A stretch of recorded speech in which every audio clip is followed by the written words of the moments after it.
हाँ गौरी, हाँ आपका स्वागत है हमारे इस चैनल हिंदी द्वार ज्ञान का सागर में। आज हम गौरी कहानी के भाग 4 को पढ़ेंगे। पिछले भाग 3 में हमने पढ़ा था कि गौरी का विवाह एक जमींदार खानदान में हो जाता है, तय हो जाता है, और इससे घर के सभी लोग, उसकी माँ कुंती, पिता राधा कृष्ण जी बड़े खुश थे। लेकिन गौरी खुश नहीं थी, उसके मन में कुछ और चल रहा था, क्योंकि उसे सीताराम जी की पत्नी होना ज़्यादा अच्छा लग रहा था, क्योंकि वे देशभक्त थे, देश के लिए कुर्बान होने वाले पुरुष थे। जबकि उसका भावी पति जो था वह क्या था, तो वह तहसीलदार था और अंग्रेजी हुकूमत की, अंग्रेजी सरकार की बातों को अक्षरशः कहें तो अक्षरशः मतलब जैसे वे कहते थे उसी हिसाब से उनका पालन करता था। तो इसलिए गौरी कुछ कह तो नहीं पा रही थी, लेकिन मन ही मन घुट रही थी, बेचैन थी। यहाँ हमने पढ़ा कि गौरी की चिंता बढ़ती ही जाती थी, हमने पिछले वीडियो में पढ़ा। आगे देखें। विवाह की निश्चित तारीख से 15 दिन पहले एक दिन एकाएक एक तार आया कि नायब तहसीलदार साहब के पिता का देहांत हो गया। इस मृत्यु के कारण विवाह साल भर को टल गया। गौरी के माता पिता बड़े दुखी हुए, किंतु गौरी के सिर पर से जैसे चिंता का पहाड़ सा हट गया। अब उसे एक मौका मिल गया और इस मौके को वह अब गंवाना नहीं चाहती थी। इसी बीच हम देखें, सत्याग्रह आंदोलन की लहर सारे देश भर में बड़ी तीव्र गति से फैल गई। शहर शहर में गिरफ्तारियों का तांता सा लग गया। रोज ही ना जाने कितने गिरफ्तार होते, कितनों को सजा होती। कहीं कहीं लाठी चार्ज, कहीं धारा 144। सरकार की दमन की चक्की बड़े भयंकर रूप से चल रही थी। यानी यहाँ पर उसके दमन को सरकार ने जो इन्हें दबाया, सप्रेस्ड, अंग्रेजी में सप्रेस कहते हैं, सप्रेस्ड, उसको यहाँ पर एक चक्की का रूप दिया गया जिसमें सभी पीसे। ठीक है। गौरी को उन बच्चों की चिंता थी। जब से सत्याग्रह संग्राम छिड़ा था तभी से उसे चिंता थी कि न जाने कब सीताराम जी गिरफ्तार हो जाएं, और फिर वे बच्चे बेचारे थे, उन्हें कौन देखेगा। रोज का अखबार ध्यान से पढ़ती थी और इसी प्रकार उसने एक दिन पढ़ा कि राजद्रोह के अपराध में सीताराम जी गिरफ्तार हो गए और उन्हें 1 साल का सब परिश्रम कारावास हुआ। सब परिश्रम यानी परिश्रम के साथ, सा यहाँ पर प्रीफिक्स है, उपसर्ग है।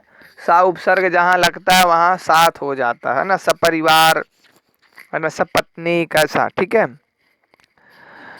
इस समाचार को पढ़कर गौरी कुछ क्षण तक स्तब्ध सी खड़ी रही। स्तब्ध यानी मौन थी, एकदम स्टैचू की तरह कहें तो मूर्ति जैसे, मूर्तिवत थी। फिर कुछ सोचती हुई टहलने लगी। कुछ ही देर बाद उसने अपना कर्तव्य निश्चित कर लिया। ठीक है। वह माँ के पास गई। माँ कोई पुस्तक देख रही थी। उसने अपने सारे साहस को समेटकर दृढ़ता से कहा, माँ मैं कानपुर जाऊंगी। कानपुर में क्या है? आश्चर्य से कुंती ने पूछा। गौरी वहां बच्चे हैं। माँ ने उसी स्वर में कहा, बच्चे? कैसी बात करती हो गौरी, पागलों की सी। गौरी नहीं माँ, मैं पागल नहीं हूँ। बच्चों को तुम भी जानती हो, उनके पिता को राजद्रोह के मामले में साल भर की सज़ा हो गई है। बच्चे छोटे हैं माँ, मैं जाऊंगी माँ, मुझे जाना ही पड़ेगा। अपना जो कर्तव्य उसने निश्चित किया, बच्चों की देखभाल करना, उसको वह पूरा करने के लिए सीताराम जी के घर पे जाने के लिए पूरे तरह से तैयार हो जाती है और वो चली। गौरी के स्वभाव से कुंती भली भांति परिचित थी। वह जानती थी कि गौरी जिस बात की हट पकड़ती है कभी छोड़ती नहीं, अतएव सहसा वह गौरी का विरोध ना कर सके। अतएव मतलब इसलिए, इसी कारण से बोले, पर तेरे बाबूजी तो बाहर गए हैं, उन्हें तो आ जाने दे। पर गौरी ने दृढ़ता के साथ कहा, दृढ़ता यानी फोर्स करके, बाबूजी के आने तक नहीं ठहर सकूंगी माँ, मुझे जाने दो, रास्ते में मुझे कुछ कष्ट ना होगा, अब मैं काफ़ी बड़ी हो गई हूँ।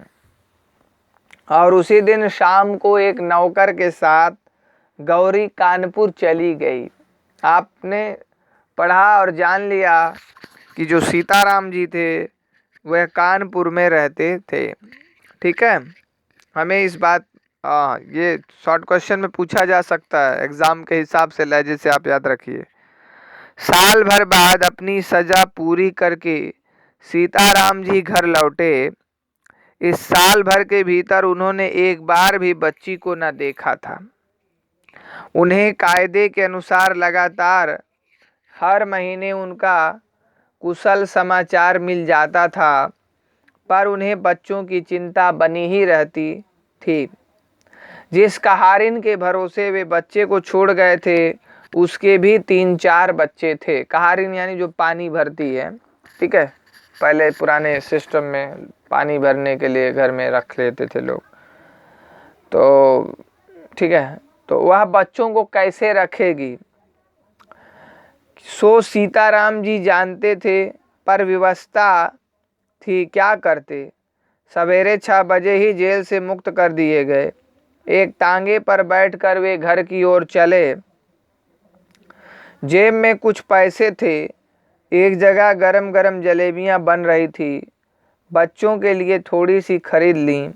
घर के दरवाजे पर पहुँचे, दरवाज़ा खुला था।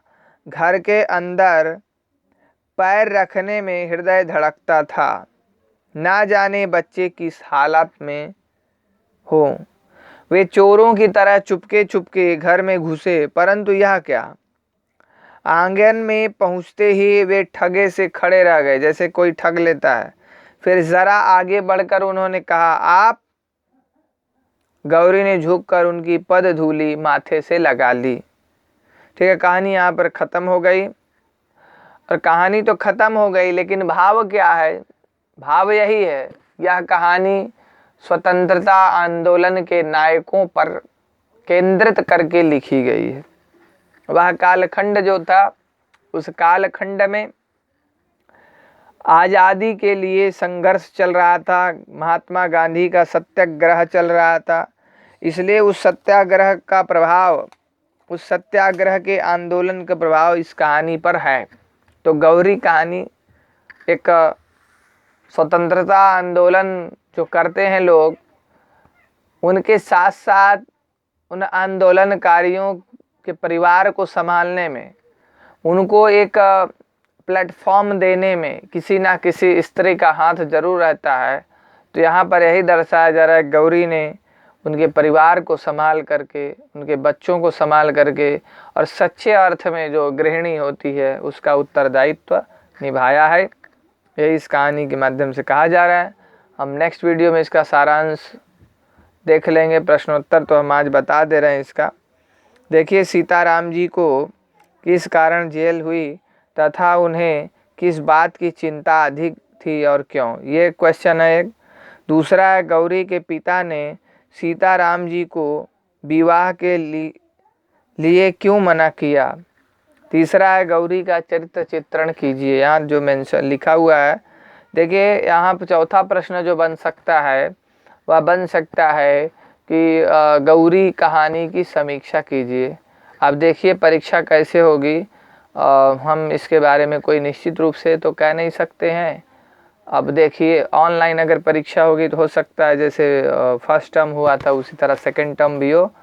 तो ठीक है, आज के लिए इतना ही। फिर हम नेक्स्ट वीडियो मिलेंगे जब हम गौरी कहानी के सारांश को जानेंगे और उससे रिलेटेड गौरी कहानी के सारांश को और कुछ एक पॉइंट्स पर फिर जो है चर्चा करेंगे। तब तक के लिए धन्यवाद।